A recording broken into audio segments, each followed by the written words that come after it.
This is the Rebel Scum Podcast. Available in video on YouTube and audio wherever you listen to your podcasts. Every week, Brock and James talk the latest rumors, news, and theories from a galaxy far, far away. Support us on Patreon for exclusive offers and join the Star Wars discussion. Patreon.com/RebelScumPodcast. Here are your hosts, Brock and James. You are always scum. Rebel scum. Boom. That crash gets me every time. I learned something fun this week, James. Similar in the vein of your murder of porgs. Just gotta pull up My murder porgs? Yeah, murder of porgs. A group of porgs is a murder. Yeah, but that was Ryan Johnson, not me. Not so much me, but okay, sure. Hey, I'm just saying it's in the same vein of the idea. Okay, gotcha. I think I've heard this before, but I believe a group of Wookiees is a glade. Ooh, a glade. Where is it? A cake. A glazed cake. Hey, Pauline. Hey, kicking you. Yeah, a glaze like a cake. No, glade like a group of trees. Where is it? So random. Where is it? It's in the new Claudia Gray's books. Oh, sorry, not glade. A grove of Wookiees. A group of Wookiees is a grove. And a group of droids is a tinker. I feel like I've heard those ones before. But further on, a group of huts is a bulge. And apparently a group of Jedi is an illumination. An illumination of Jedi. Boom. There you have it. You don't need to read the books. We will read them for you. I thought like a group of Jedi would be Jedi. Here come those Jedi. Here comes that. Here comes that harumph of Jedi. But like we grew up where there was only one. So it was like, what? A group of Jedi? Impossible. So as far as I know, there's still only one. But a bulge, says Pauline. Yeah. Brock, big day today. I don't know if you saw the announcement, but Mortal Kombat 2 was announced. They are making a sequel to Mortal Kombat. Big day. Sweet. Yeah. Big day for the number one, for the one of the highest movies. Anyway, whatever. We're gonna talk Chapter 5, Book of Bobes. Boom. Coming up, but we just gotta let everyone know spoilers. We're going hard on the spoilers. So if you haven't seen Chapter 5, you're gonna want to pause this, watch Chapter 5 on a different window, and then come back while you watch it. I watched it earlier today. You saw it before I did, Brock, and you sent me a text before the title's even announced. Is perfect, is what I believe you wrote to me. Earlier today. Yeah, it was solid. This is like, if you have not watched this trailer, if you have not watched this episode, you're gonna want to not pay attention to us for the next hour, because this is a really good episode and no one should ruin this for you. Is it the best episode? I don't know, but man, I was like, yeah. And it was Mandalorian. What's his even name? Jed. The Mando is in this episode, and it's a large chunk of him. Like, I would argue the entire episode is fantastic. When that theme happened last week, I didn't clue into it immediately because I'm just so used to the Mandalorian music and the Star Wars shows. So I never even, it didn't even like hit me when people are like, oh my God, the music. I'm like, but what? It was the Mandalorian music. I was like, oh yeah, Boba Fett's different. It was just like weird where I didn't even like connect them. And then I was like, well, what if, the way that these shows go, it's like, maybe he won't come right away. And no. Mando didn't just like it opened with Mando, and I was like, okay, it's gonna open with Mando, and then he's gonna go to Boba Fett. No, it was as Kicking Air just says right now, it was the best Mandalorian episode yet. I actually won't disagree with that, and I won't disagree that it was probably the best book of Boba Fett we've gotten either, because all season 1 of Mandalorian, season 2 of Mandalorian, and this season of Boba Fett, they all seem to be growing. And I said this last week where I thought this was the strongest of all the shows that we've gotten, the series, and it continues on that trajectory of just like they've the first season of Mando is so good, but it's like they kind of like figured it out, and now they're at a point where they can do stuff. And I know it's slow, blah blah blah, but people definitely don't like storytelling, Brock, because pew pew pew sells clearly. But like we're at a point now where it just keeps getting better and better, and then you are allowed to have an episode like this about a character who's not even in this series, and the name of the series isn't even in the episode. Yeah, like it's just sort of like, oh, they're doing it. We kind of like we knew that these shows would cross over at some point, but they did it and they went out. Like straight off the bat, like I was psyched when I turned on Disney Plus, because even just on the splash page, like new episode of Mandalorian, and the picture of, I guess it's that bar on whatever, like the Elysium planet, whatever they with the town that's just going in a circle like this. I was just like, the picture, that image of whatever that gang leader is, like, yeah, that's sick. So I was psyched about that, but then I like for a second when you see in that plant through the plastic of like, it's like, well, that's definitely a Mandalorian. Is it the Mandalorian? And you're like, no. And you're like, nope. Yeah. It was just like flex, and just like, yeah. So I was like in immediately, and I was like, this is awesome. Yeah. The other thing that got me right at the beginning was when he's like talking to this Klatooinian, I don't know, gangster or whatever he was. I like I've said before, I like putting the subtitles on because you do see a lot of more details if you have it on. It's just like it says Kaba Bays, and like, who are you? It's like, I'm looking for Kaba Bays. It's like, he's not here. I'm like, the subtitles, it says it right there. It's him. Not that it matters, right? I just like, no. I often wonder if that's intentional that they've done that. Like, not that character is like a huge reveal or anything. It was great. That opening was a nice homage, if you will, to the first episode of The Mandalorian. I could bring you in warm, or I could bring you in cold. It was great. It was it's funny though, because we've had 2 seasons of The Mandalorian, and when he showed up, it was like, oh yeah, we're back. We got like it was like comfort food. It was like, oh yeah, we're back to this. I got this. I love this. We're in. And so Pauline just mentioned wielding. Din has the dark saber in this episode. He's obviously wielding it, but he's not the ruler of Mandalore, obviously, because he didn't.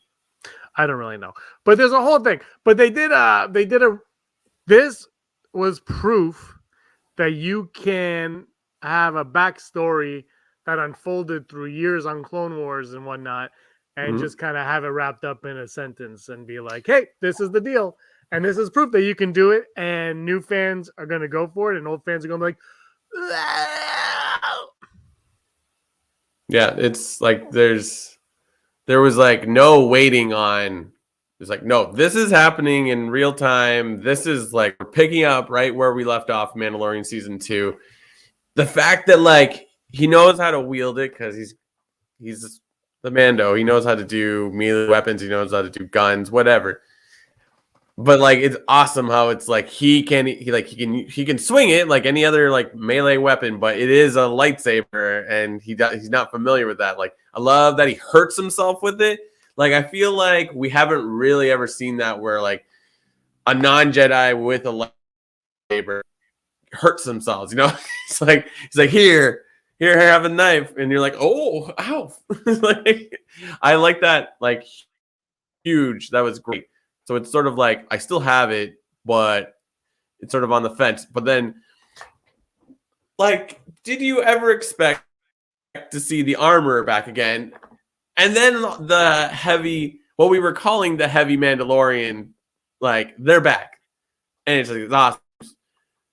I don't think they name the armor, but like No. Do they? They named Paz Vizsla. I know that's what I'm getting to. No, he was named in the first season though. Yeah. So like it's just like boom, we have names like perfect, like, and it's a funny like dialogue between like that whole scene with the armor and Paz Vizsla and Din Djarin.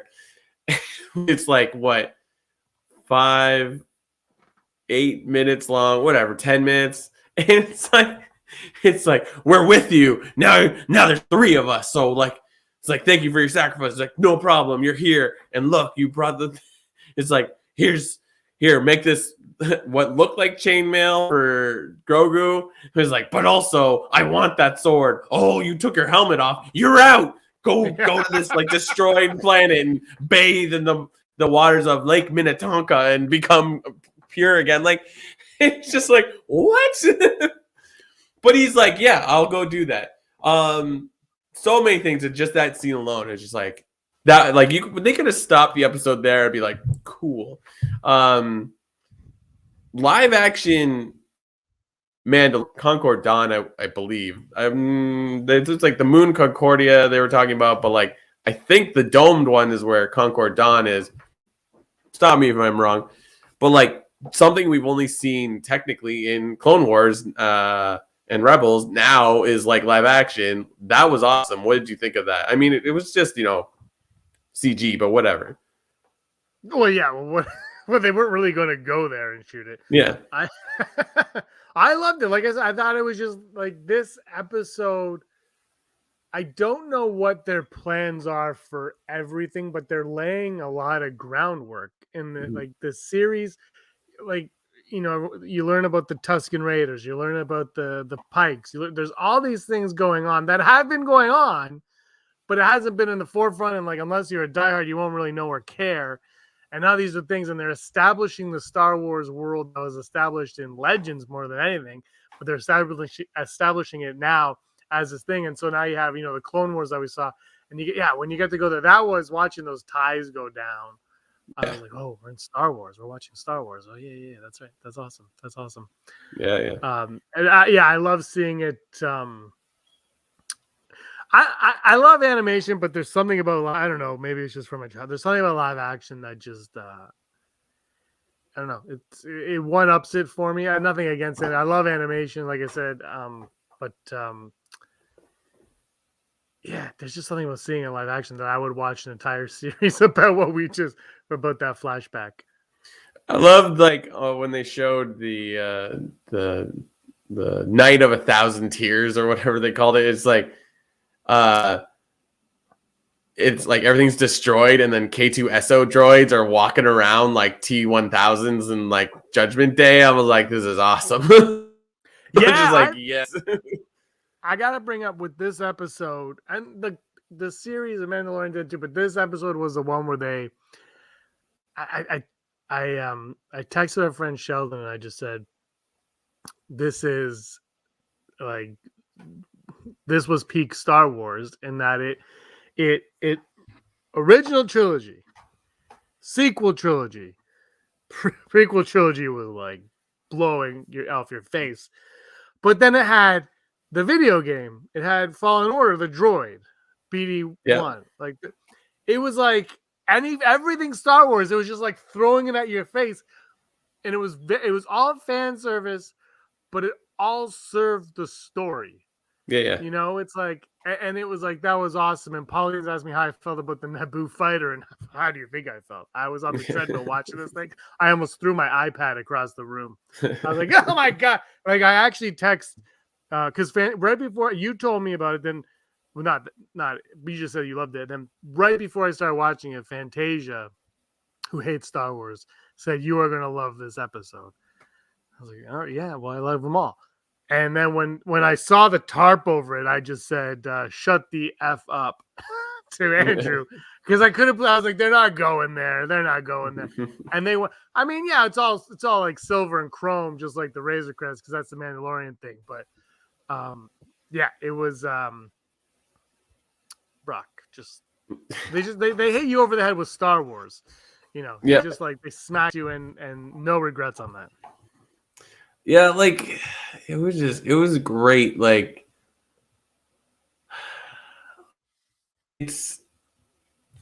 I know the show was canceled, but then or it's on hold or whatever they want to call it. Like when Mando takes his new ship up into the atmosphere to fly around the planet, and then he gets pulled over by X-wing cops, and I'm like, is this a setup for for like Rangers of the New Republic? Like, still make that show, just make it. Yeah, I'm with you on that.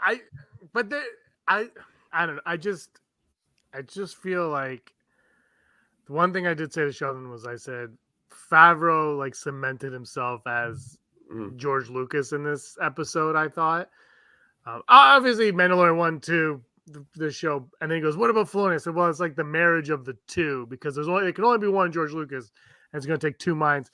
But it's like this, just watching it, you get giddy because this is what Lucas wanted to do. This is like, if he could have done this 10 years ago, he would have been all over this. The hate would have been astronomical, just like it is now. But he would have been all over this. You would have had all this.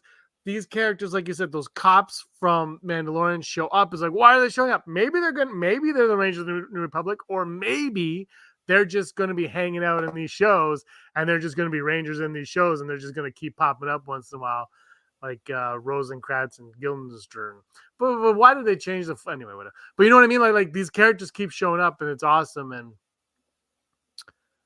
so I think anyway.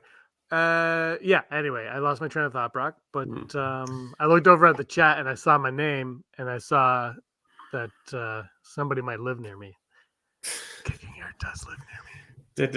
Detective Pauline. Anyways, I liked it a lot. I just know what was cool about this episode, just like the little details of things, like not like Star Wars lore per se, but like when he has to go on this like commercial flight to Tatooine because he doesn't have a ship, and he's got the like young Rodian in front of him who he sees later flying through space, and like just I don't know, the droid from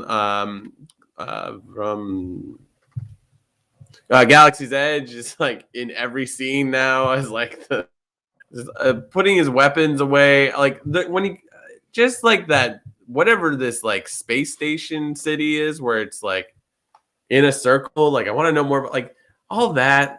It's like it looks awesome. Like it looks great. It's like it looks beautiful. And then like when you have the scene with the Clatoonian, and it's like they're just like regular people with dog masks on. It's just like, huh. But that's like that was one of the characters you see in Jabba the Hutt. So it's like, well, they probably look like this. I loved it. Like that scene of like Paz Vizsla, the armor, and Din Djarin, like I feel like that conversation gave us more information about like who the Mandalorians are in the entire 2 seasons of Mandalorian. It's just like, oh, like it was great. It was just like the part where she's like, the ruled for 30 years and we've ruled for 10,000. That's nothing. And then like that just made me think of like what Pelimoto? She says like, you want this ship. This is pre-Galactic Empire, so it's not on the grid. I'm like, yeah, that's cool. But I liked also when he said about like he has the Beskar spear. Like I loved all the things he had. I'm like, oh yeah, that was this and that. It's like all the stuff from the last season just starts rushing back to you. And when he was going into the doorway to get to the other the armorer. I was like, yo, is his spear good?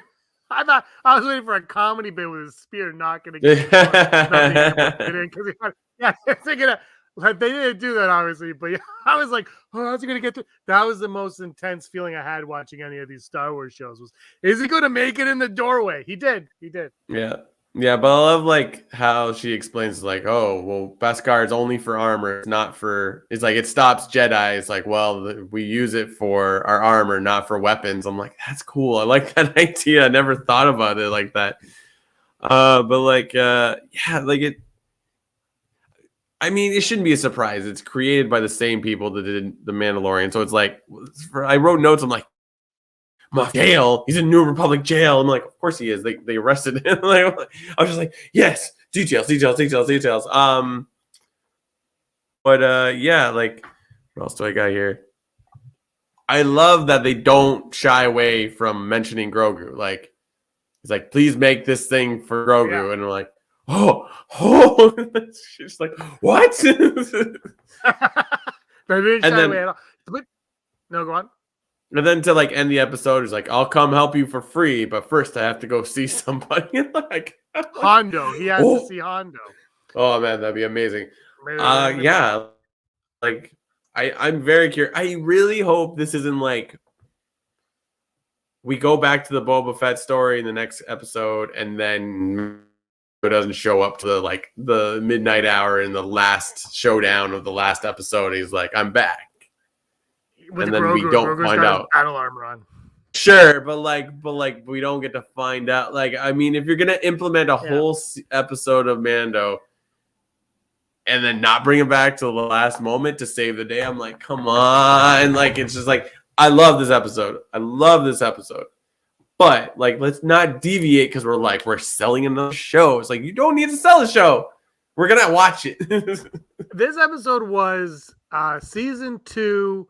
Stranger Things when 11 goes off and finds her sister. Oh yeah. That's what this episode was. It takes place during the events of the previous episode, but it's about a different character. But fans definitely prefer this one to that one. The thing that you were talking about though that I love about all the book of Boba Fett is when when like Favreau is telling these stories every week, he doesn't give a damn. He's like, I'm going to take my time. I'm going to give these little details. Yep. Like these details are I think there's a like Filoni. There's a reason for space whales. I think there's a reason for everything that we see and that we do. And you might not get it right away, and you might be like, "This is boring. It's slack." But it's like, no. The details are the story. That is what makes this. That's what fills this out. This isn't pew pew pew. This is this is an epic journey that we're on a smaller scale on television, obviously. But that's what I've loved about. The Mandalorian did that, only it did it a little bit faster. And I said last week, the one thing that this show, I think, was stronger at than the Mandalorian season 2 was just Mandalorian and he did that in this episode where he's like, I'm here, now I gotta go. Like, that's like his shtick. He's like, I'm here, I gotta take off. And so he did that, and I just love that they don't care, right? They're like, they fan service all they want, they please us well at fan service. And then they take their time, they add the details, they expand the lore, they bring in legend stuff, they bring in prequel, original, sequel, everything that we love about Star Wars they bring in, and they're doing it on their own time with their own story. And that's something that I've appreciated a lot watching. And I think goes underappreciated as well. The only complaint I have about this is like there wasn't Boba Fett. Like, it was a good episode, don't get me wrong. Like, I actually just watched episode 3 and 4 with Reham because she hadn't caught up yet. And I was like, hey, do you want to watch the Like, I just rewatched those episodes and they're like, there's a war coming. I need an army. I need a tribe. I need this. So we're like, yeah, Mando's going to help him. That's great. But like, this is what I mean. Like, it's like, if we go back to that and he's still collecting an army, it just seems like it's like love him returning to Mos Eisley and Pelimoto, this Jawa dating, and just was it a Womp Rat that got her? I think there's a Womp Rat in Beggar's Canyon. I was thinking about this in Beggar's Canyon, and like we've seen it so many times now. Like they should have an episode. They should have an episode where you get to see in those like little buildings there. I'm like, oh yeah, there's like people living in Beggar's Canyon. But I love that. It was great. But it's just like if we go back and we're like, oh, I need an army. I'm like, yeah. No, I know. I agree. There's only 2 episodes left. There's 7 episodes. I thought it was 8, but there's only 7 episodes. I know, right? And then we got to wait until then we got Bad Batch, and then Obi-Wan Kenobi, who knows? And then Andor is in like July. Look, watching. I want to bring up. Heidi says she can't see this. Book of Boba Fett doesn't have a second season. She can't see the storyline being finished in 2 episodes. Oh, yeah. I can. I watched a lot of Star Trek: The Next Generation growing up, and they always, the last 4 minutes of that show, they had it all figured out, and they could do that in this. I'm with you though, Brock. You can't just like ignore the events of this, like just ignore the Mandalorian and not have him show up right away. It was weird. I thought it was weird that they kind of like shipped him off at the end, although that is his MO, like I just said. And I will say, for a show called The Book of Boba Fett, not having Boba Fett, it didn't strike me at all, except for the fact that there was a point when what is Amy Sedaris' character name, who is now the face of Star Wars? Pelimoto. Yeah, Pelimoto. When she was talking about like the pikes and all that, like she even said it. It's whatever. So she sets it up, and I was like, oh, is she going to mention Boba Fett? And he's going to be like, Boba Fett. And I thought that's how they were going to get him there. Because I kind of thought it was going to be like an episode of the Mando where she's like, I'll fix your ship. You go off and do something. And he was going to walk off and do something. But that obviously didn't happen. I thought, Fennec obviously went, but Fennec and Boba could have gone easily to do it. But maybe, you know what? Maybe they just couldn't afford to pay Tamara Morrison that episode. They didn't have the Disney money for Chapter 5. When Fennec showed up, which is great. I'm like, okay, cool. Now we're seeing where this is connecting. But like, all I thought when she was like jumping down on the thing, like in the shot, I'm like, oh, poor Ming-Na. They made her jump. Straight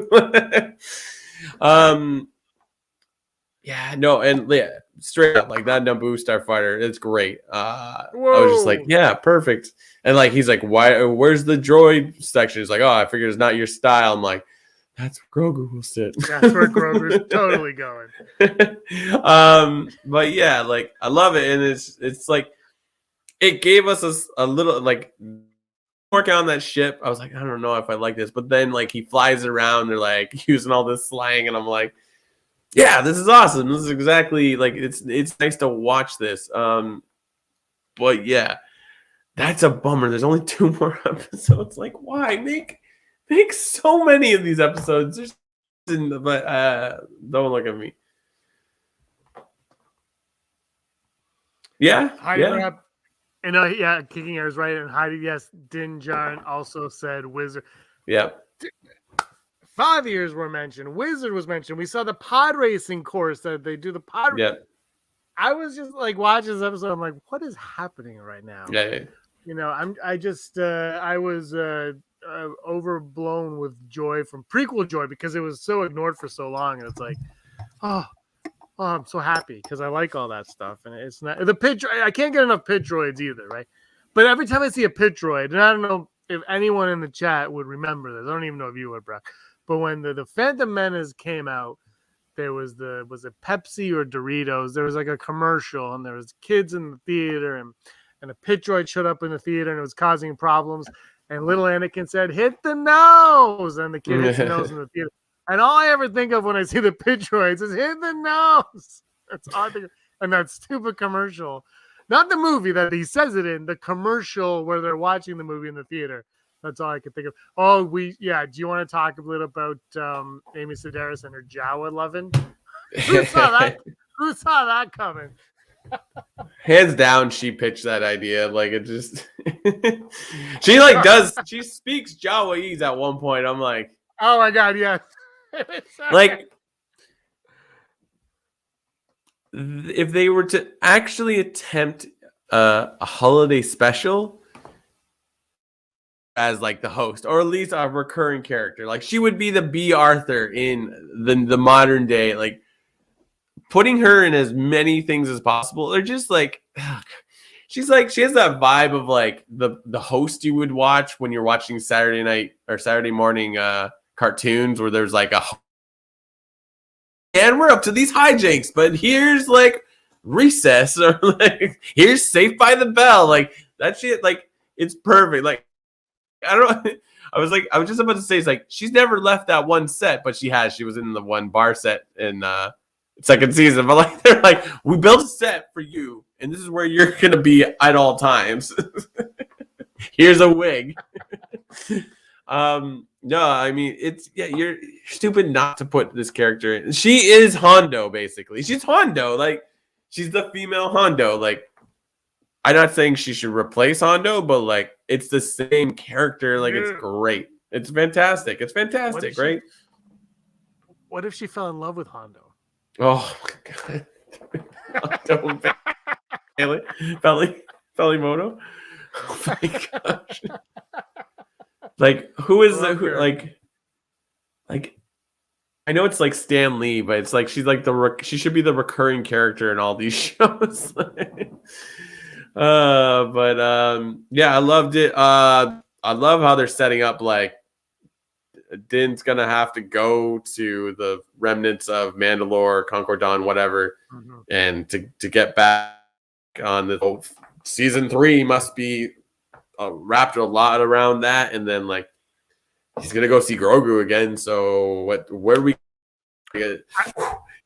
It's awesome.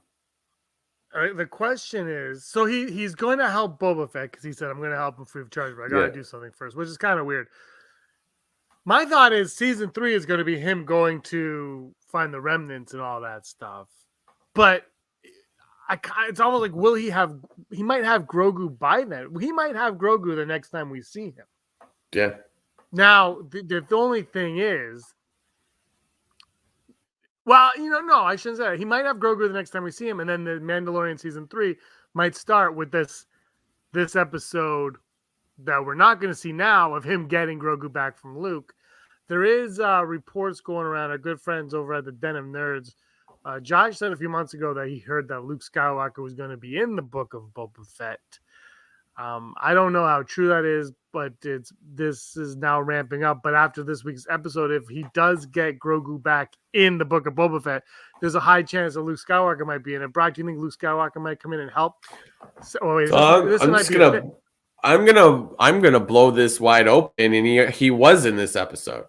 He was, because I like to do my sleuthing in the credits and see who these characters are, and in the credits with. Oh God, what's Paul Sun's character? It's Carson Wolf, or no, Laser Wolf is Filoni, but Carson whatever is his character's name. He's the X-wing pilot, but his like partner, that like the rookie. I looked him up. I'm like his name. I'm like I don't know who this is, but because like the episode just come out, his IMDb is not updated. He's in Mandalorian, and it says stand in for.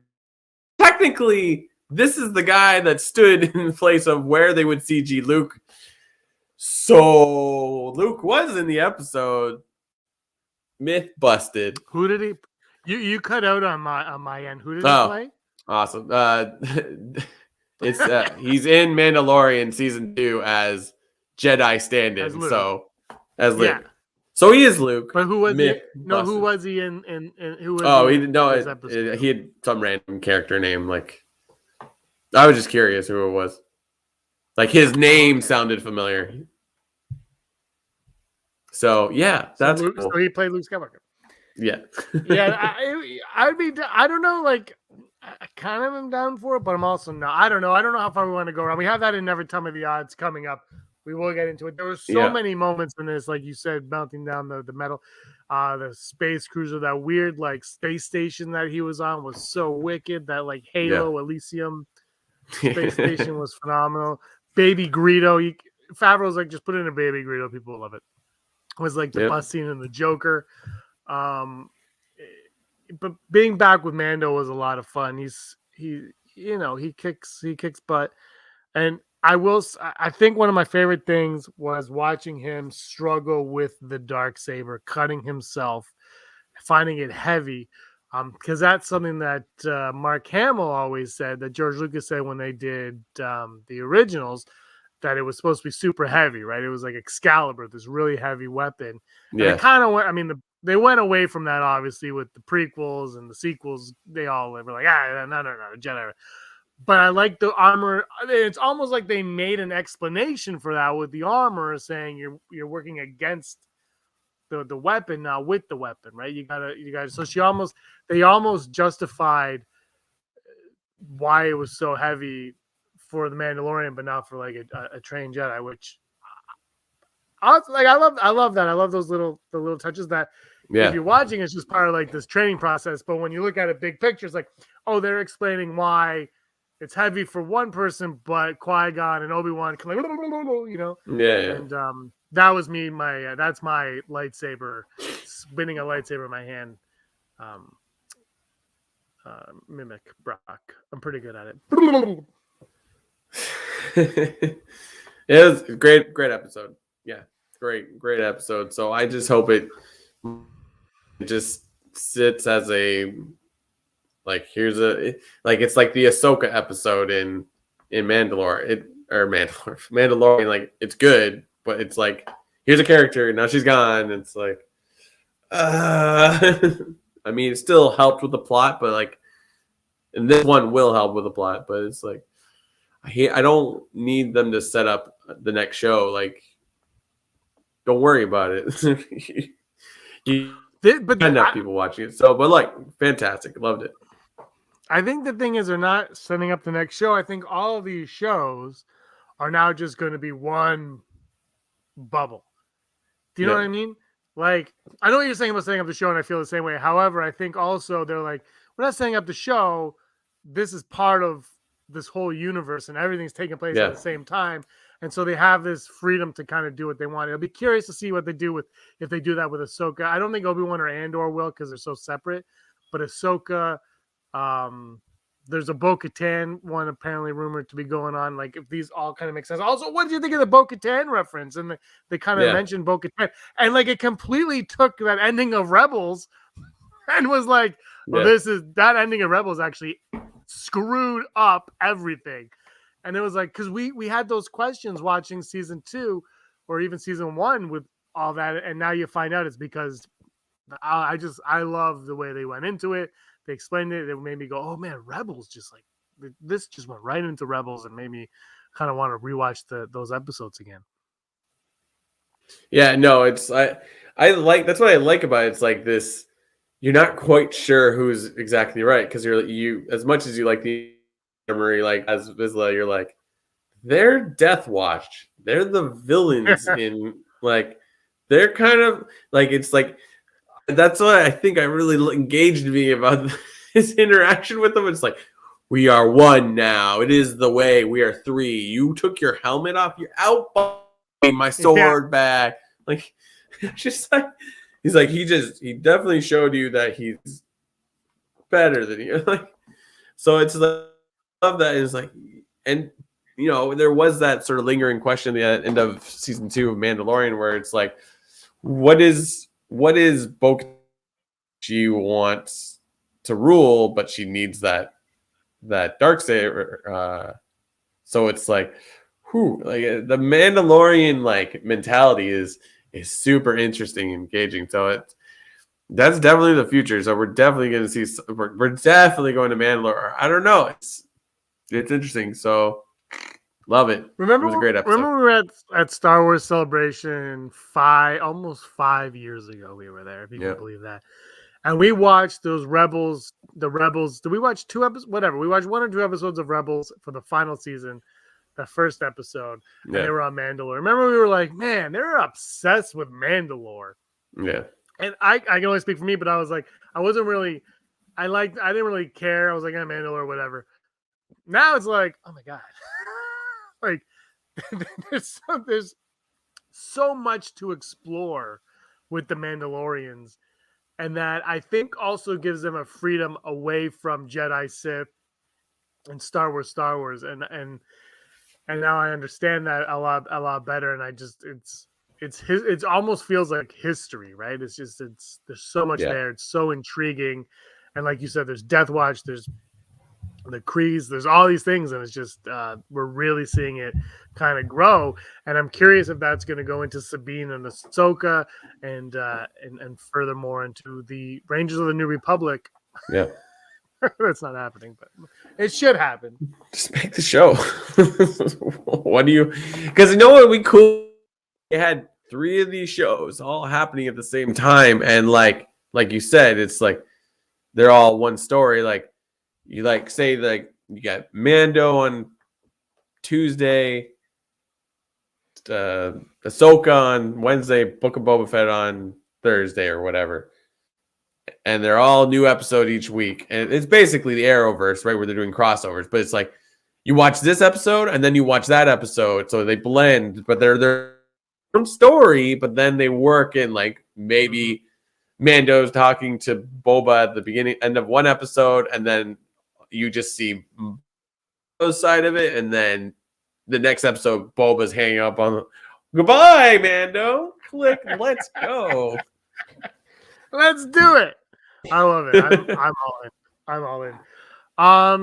We're gonna go to the odds, but before we get to the odds, Brock, we have to check in on our good friend Darth Ward, who went to he was in LA over the weekend, and he visited the Scum and Villainy Cantina. I guess it's not a pop-up. I think it's just a permanent spot. No, it's a real place. But it's a real place. He went twice. He went Saturday and Sunday. Sunday was his birthday. He took himself there for his birthday, and he wanted to talk to all of our listeners about it. So, Brock, I'm going to head over to Darth Ward to talk about it, and we'll come out on the odds right after, okay? Here he is. Rebel Scum podcast listeners, it is your boy here, Darth Ward, aka Rob McDonald, here in Los Angeles. I mean, as you might have heard, I've been spending some time in Los Angeles over the past couple days. I'm heading off to work in Beijing tomorrow, but luckily I got to spend a couple days here, including today, the 23rd, which is my birthday. Part of the reason why I'm doing this video is actually because during my time here in Los Angeles, I got to visit a certain place called the Scum and Villainy Cantina. If you guys have heard of it, it is a great bar, Star Wars themed bar, but also like just nerd themed bar. So not even just Star Wars. The look of it is Star Wars, but there's a lot of nerd, really great stuff at this bar. It is owned by JC. I'm misremembering his last name right now, but I never got to meet him when I was there, but I chatted with him through Facebook a little bit. He's a great guy. He was very, very understanding and stuff like that. In fact, gave me a lot of good information, which led me to actually buying this thing right there. As you can see right there, it does look a lot like a Beskar plate from The Mandalorian. However, it is engraved with the Scum and Villainy Cantina logo there. I don't know if you can see that quite a bit, but it was a great little keepsake that I managed to get through it all. I really liked the bar. It looked great. It had a lot of really cool nerd-themed drinks. I went there yesterday, and that's when I got the blue milk. And then today I went back again, and I had the Two Sons drink as well. Two Sons? No, I think it's called Twin Sons. Tucson, I believe, is a city in Arizona. But regardless, they're both very good drinks as well. Hats off to JC over there with that. Scum and Villainy Cantina, a great nerd-themed bar. And very much looks like the cantina from Star Wars. No real relation if JC is watching, possibly, but it was a great time, and if you have not been there before, I highly recommend it. It was really fun to be there, especially with the music. They got a lot of cool music that you're there for if you're there for long enough, not just Star Wars related. And if you're there, going to the bathrooms over there. All I will say is that if you go to the men's bathroom, the men's bathroom could look like a certain object from Doctor Who. So if you're a Doctor Who fan, that's an extra bonus there for you. So anyway, that's me here. I had a great birthday here on that, and then off to work tomorrow, heading off to Beijing on a very long flight, regardless. But this was a nice little reprieve before the chaos starts the next couple days. So anyway, love you guys, and I'm hoping to do more videos with Brock and James on the Rebel Scum podcast. So look for that. Unfortunately, one of the problems about going to Beijing is I will not be able to watch the end of Boba Fett. So the next time I will be able to watch Boba Fett will probably be when I come back from Beijing, which will be in late February. So the show will be done by then. Maybe what you guys will see is an entire video with me talking about the entire show at that point. It'll be late, I'm sure, because, once again, like I said, the show will be done by then. But regardless, thank you guys for watching this. This is a long-winded type of thing. If it's just you guys patrons, I love you guys. But if you guys are, if the entire Rebel Scum podcast network is watching, thank you guys. And look forward to seeing you guys down the road. Probability of successfully navigating an asteroid field is approximately 3,720 to 1. Never tell me the odds. Well, you're muted. Glad to hear that Rob knows to go into the right bathroom. Good for you. Good for you. I will say, you know what? He also didn't know this, obviously, but he watched in Beijing. He did see Chapter 5 of the book of Boba Fett. Yeah, I'm like, what are you talking about, man? I said you're going to poop yourself when you see it, and he said I did see it. And I said, well, there you go, Brock. I got to show you something right now. Yeah, zoom. There it is. I'm gonna paint it silver. Look. Pew pew pew pew pew pew pew pew pew pew pew pew pew pew pew. Ba ba ba ba ba. Never Tell Me the Odds, brought to you by patreon.com/Rebel Scum podcast. We make a pod. You're watching it. You are experiencing it. We greatly appreciate people that appreciate us. And if you really want to appreciate us, why don't you go down to patreon.com/Rebel Scum podcast and support us in any way you can. That would be the best. You get content. You get things. I don't know. I don't subscribe, so I don't get any of it. So why don't you go check it out and find out for yourself? The most important part is when you become one of our patrons, we say your name every episode. Say my name, like Destiny's Child said. Yeah, it's Destiny's Child. The people get to say their names every episode. Those people are Heidi Feder, executive producer, Barry Brophy, Dennis Allen, Randy Kenobi, Mary Kristen Aton, Jeff Wilson, Phil Staniforth, Scott D, Josh Price, Matt W. Rez. Frank Perkins, Neil Lowry, Dear Raven Spencer, Cosmic Girl 02, Gleek Play 1, Disney Desi, Charlotte, Kayla Davis, Girls with Sabers, and the Dananans. The Dananans. Never tell me the odds. And go over to the Scum and Villainy Cantina if you can and get yourself some Beskar, and then you can melt it down and make indestructible armor with it. Never tell me the odds. Our first dog, Luke Skywalker, will rescue Tatooine from the Pikes. Brock, your deep dive Sherlock Holmes tells you that Luke was in this episode, so he's already there. scouting the place. His lower body was there. Boom. No, 5%. That just ruins the entire story. Up until now, we didn't have anything really Jedi. The Darksaber is just like a weapon right now. It's not even like a lightsaber. Yeah. It is, but it's not because no one can wield it yet. Yeah. It's like, oh god. Which tells you one thing though, Moff Gideon was a kick-ass fighter. Like he held that thing with class. I'm gonna go 11%. I'm gonna go a little bit higher than you just to be different. 11%. What do you guys think in the chat? 0? Probably a 0. Our next the series will end with Mando leaving for the adventure that kicks off season 3 of The Mandalorian. Is he gonna be like, "Hey, I gotta go. My show starts," and then he's gonna leave, and wherever he's leaving is gonna be. Sounds like Alexa woke up.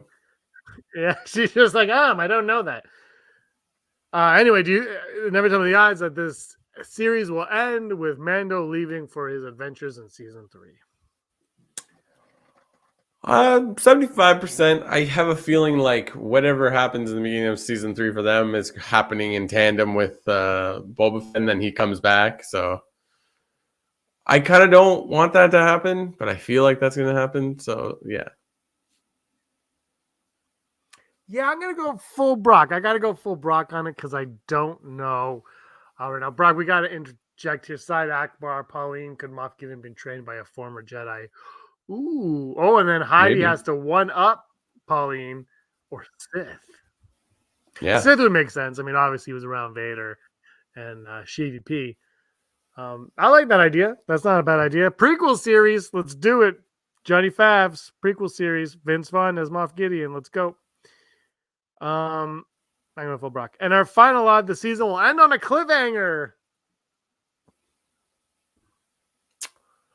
My answer is, and then my camera goes black, and then it's cliffhanger. You're still there. You're still there. Full Brock. I don't know. Sure. Well, we don't know. We haven't seen it. We'll talk to you in 2 weeks. We'll come back here. We'll reconvene. I can't believe it's only 7. It's like, what? Like lazy, man. Like, why do you only write 7 episodes? This is just, to me, this is nonsense. But anyway, I'm going to go 73.12457%. I don't actually think it will. Mandalorian season 1 didn't.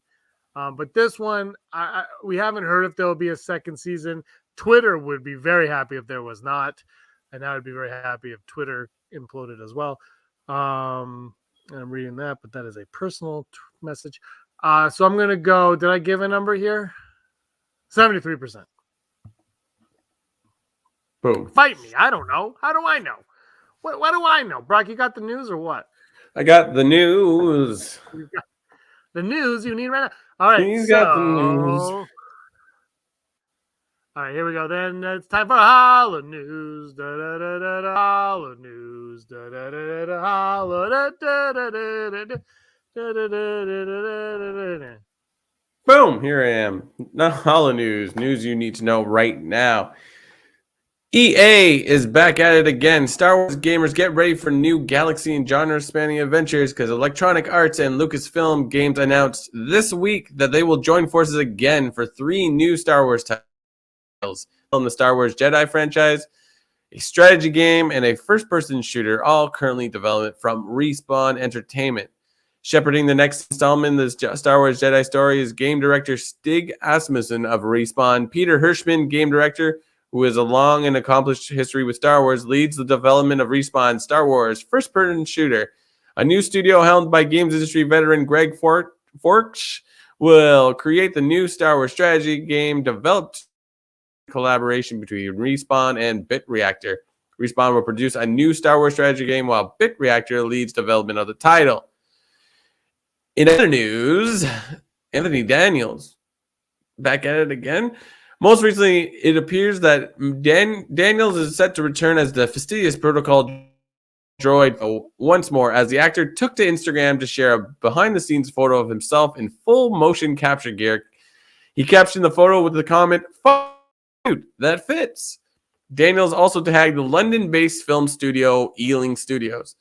Exactly which project Daniels is set up to appear in is not exactly clear at this point in time, but fans have been sent in a frenzy of speculations, predicting his appearance in everything from the upcoming Obi-Wan Kenobi series to Andor, Ahsoka in season 3. Others have taken his use of motion capture to instead hint at his involvement in a video game instead. Other fans have also pointed the previously announced Star Wars: A Droid Story, a future project that was first announced in December 2020 and will introduce an audience to a new hero guided by a legendary duo R2-D2 and C-3PO. In our final story, it's Valentine's Day coming up, so you know you're going to want to get your sweetie a new Funko. They were putting out a set including 4 entirely red and pink figures of some of the most beloved Star Wars characters: Ahsoka, Grogu, Luke, and the Mandalorian. And as if the figures' saturated romantic hues weren't enough to make them perfect for the holiday, each character is also holding a different Valentine's Day themed object. The Ahsoka figure is holding a heart-shaped gift box, complete with a bow. The Grogu figure is munching on a heart-shaped cookie and has a considerable amount of crumbs scattered on his clothes and face. The Mandalorian figure is holding up a love letter stamped with a heart, which is charmingly because the Mandalorian's calculating, stoic, and somewhat ruthless personality type. And the Luke figure has his hands full since he's simultaneously holding up both a heart-shaped garland and Grogu. The Funko set will cost you about $448, and will be available soon. So check out Funko's website or wherever you buy Funkos. And this has been your Holo News.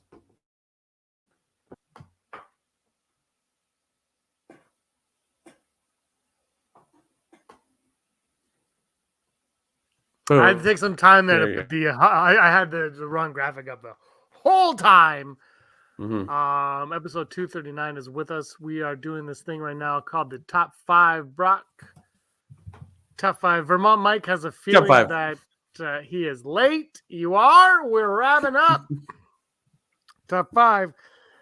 Let us know your top 5s in the comments below or in the live chat to my left. All right, here we go. Top 5 people we think would make good leaders for Mandalore. Who is going to take that Darksaber and lead Mandalore, Brock? My number 5, Amy Sedaris. I was almost going to say that, but I'm going to say her male counterpart, Hondo. Of course, Hondo, of course. Why not? My internet just crapped out, by the way. So I'm guessing number 5 was Hondo. My number 4 is the Armorer. I don't think she would be good, but I would be down for a show where the Armorer like ruins Mandalore being like crazy. So I'm all in. I'm all in.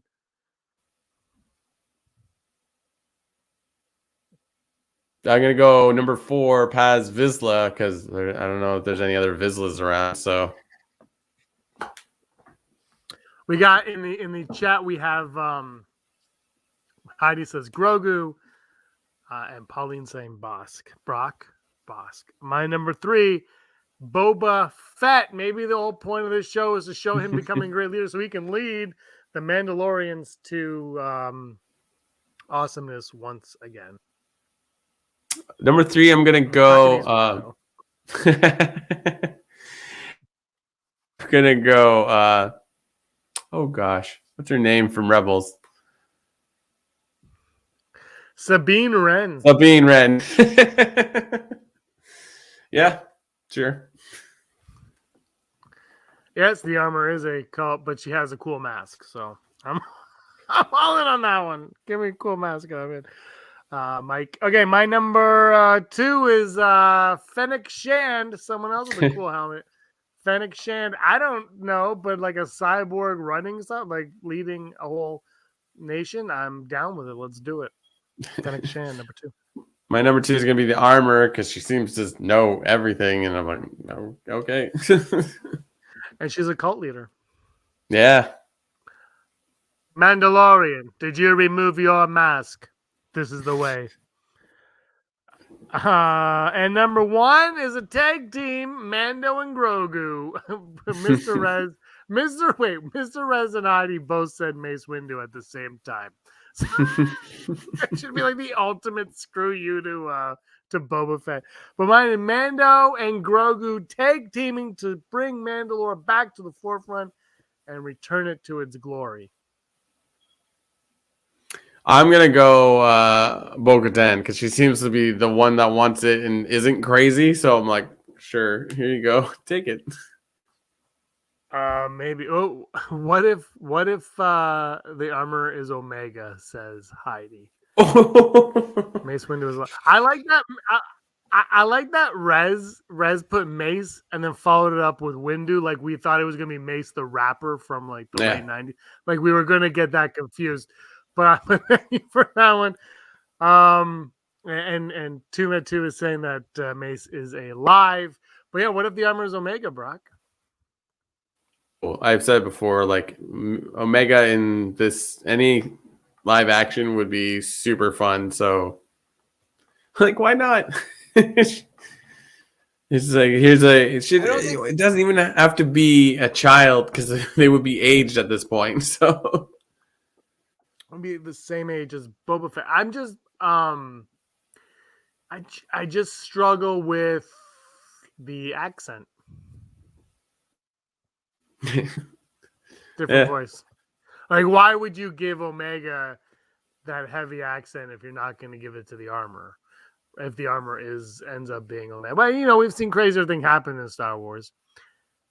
And if Mace Windu's alive, Zam Wessel's alive. No, it is. It's Sindel. It's Sindel from the Ewok movies. I still wish that Captain Phasma was Sindel. That's like I kind of feel like if Favreau and Filoni I think Filoni had the chance though that he would totally write that in because it doesn't make a difference to the movies. Like it wouldn't affect the sequels at all. But you're just like, oh, by the way, this character's from the Ewok. Like, oh yeah, I'm all in on it. Anyway, anything else you want to say? Nope. Hooray! Watch Mandalorian or man. I keep like going back and forth. Mandalorian, Boba Fett moment. It's like, watch Book of Boba Fett. It was. They're great. the same show. Rewatch it. I rewatched episode 4 and realized he has eyebrows again by the end of it. I'm like, oh, cool. I did not click on that one. Details. The devil's in the details. But that's, I think, what if Omega was faster? Okay, we're going to leave on that note, Pauline. Thank you, everybody, for watching and talking and chatting along, and everybody that's been watching. Now, don't forget to give us a like and a subscribe. I think it helps us out. I don't know. I've stopped paying attention. We just appreciate the time that you guys spend with us, and it's always a good time when we do these. It's fun. We can only do these Book of Boba Fett recaps 2 more times, though, which is kind of sad. So, but we'll see you guys later. Episode 239 in the books. He's Brock, I'm James, and he was always Scum. Rebel Scum. Scumbags, thanks for watching. Don't forget to give us a thumbs up on our video. As always, please subscribe to our YouTube channel, Rebel Scum Podcast, for all the latest videos.